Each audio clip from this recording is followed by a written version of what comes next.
Another one that I think we do have some research about has to do with homework. You've heard me hold forth on that before. I think homework in grade school is a travesty. I've been in homes of my kids and their kids when they're trying to get the homework done. It's a madhouse. There's no time to read a book because everybody's looking for magazines for Elizabeth to cut out to put the letter A on a piece of paper. And my information is that research shows that homework really does not improve academic achievement before probably high school. In high school, some homework does improve academic achievement according to research. I think at least the school district, I don't know what would happen to our student base if we advertised no homework in grade school. I'm sure there would be some parents, some who would say, we're not going to stay in that school district, but I think there would be others who would say, we're going to that school district because homework is a pain with little kids.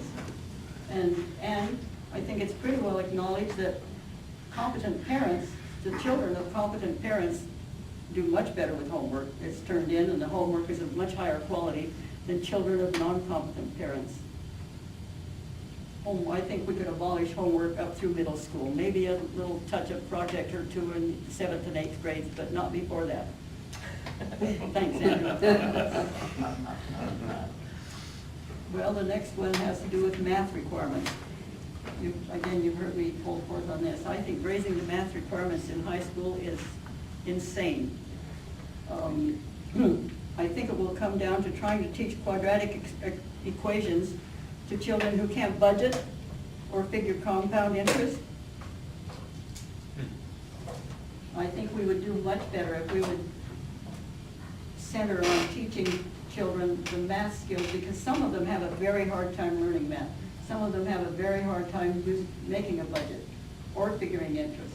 But they need those skills, even if they have a hard time. So it's worth taking time and effort and maybe torturing them a little to get them to learn those things. But it is not worth taking time and effort, teacher time, spending money to teach them quadratic equations that even if they needed it, they would not be able to use it, even if we get them through a test. If they have a hard time with it, they're never going to be able to use it productively, and most of them are never going to need it at all. I guess the last question having to do with math is math this century's Latin? You know, in the last century, Latin, everybody had to study Latin. You weren't really educated unless you had studied the Latin language. Well, eventually we got over that. I hope that eventually we'll get over the math thing, but I suspect that math is this century's Latin. My last thing that is really, I think, serious is making schools fit kids better. My thinking on this starts with the fact that 25% of kids nationwide, and including Phoenix County, drop out of high school. 25%. We know that I think most of us who've ever talked to kids know that at least another 25% are just barely there. The combination of the carrots and the sticks keep them there, but they're not happy there, and they're not learning very much, and they're not very productive there, and they're not very productive for the school. So now we're up to 50% of kids. The other 50% probably do pretty well, but we're up to at least 50% for whom schools are a very poor fit. Any company that made a product which 50% of its possible customers rejected would be looked at as off base. Why don't they do something to make their product fit their customers better? In all the foment about schools, I don't hear anybody talking about how can we make schools fit kids better. All the talk seems to be how can we squeeze kids more and more into what the top students do easily and well. And my theorizing about this matter is that there are about 25% of people in the world who, my term for them is scholars.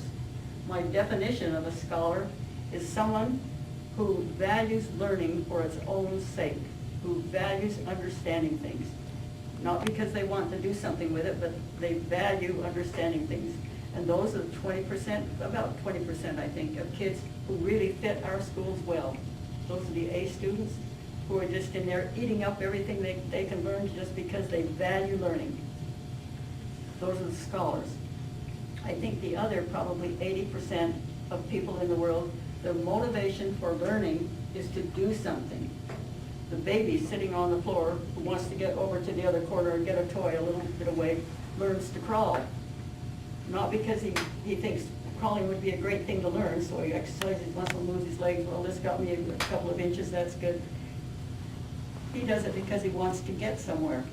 He wants to use a spoon because it's more efficient getting peanut butter in his mouth with a spoon than with his fingers.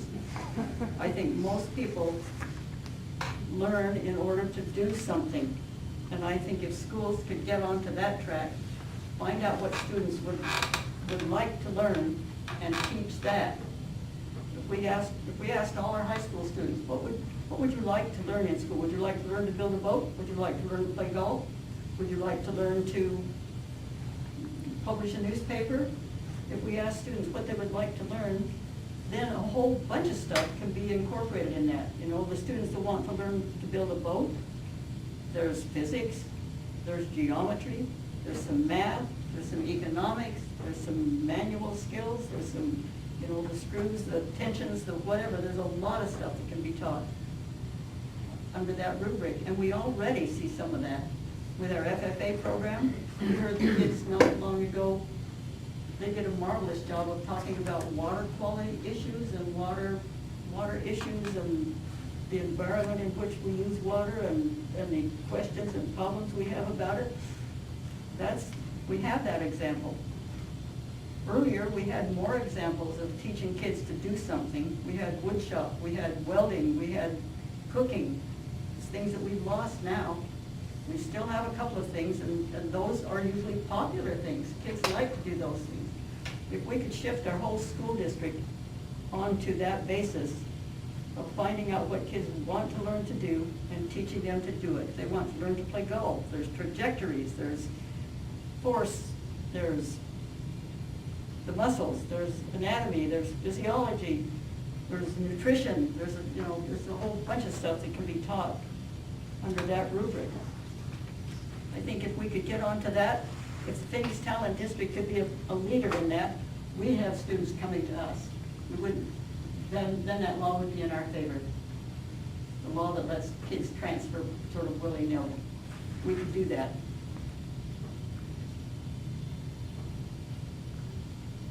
As it is, schools have been forced toward the scholar model, you know, with all the standards.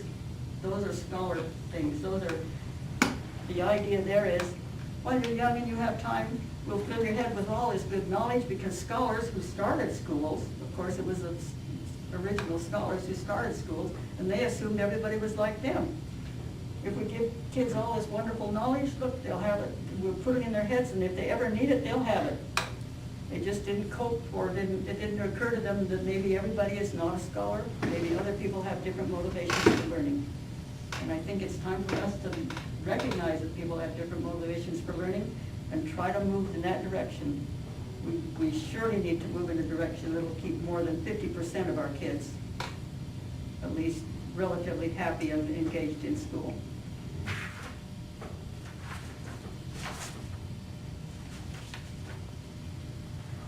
Okay, that's what I have to say on that. I have one other thing that is just my own invention, and I tell it to people, they think I'm crazy, and maybe I am. But it's if you have trouble sleeping. Do any of you have trouble sleeping? My solution is, when you're lying in bed and you're not quite asleep, you raise your eyebrows. And maybe put a little smile on your face. The theory behind raising your eyebrows is, one time we thought that everything about your body proceeded from your brain to your body. You know, your motivation and your mind moves your muscles. But we have since learned that what happens to the body can influence the brain. So we know that the muscles that raise your eyebrows are generally associated with relaxation and pleasure. The muscles, the lower eyebrows, are associated with frowning and anger and sadness. So it brings the eyebrows down. So my theory is, if you raise your eyebrows, put a little smile on your face may convince your brain that you're relaxed and happy, and you'll be able to sleep. End of lecture. Thank you very much for your indulgence.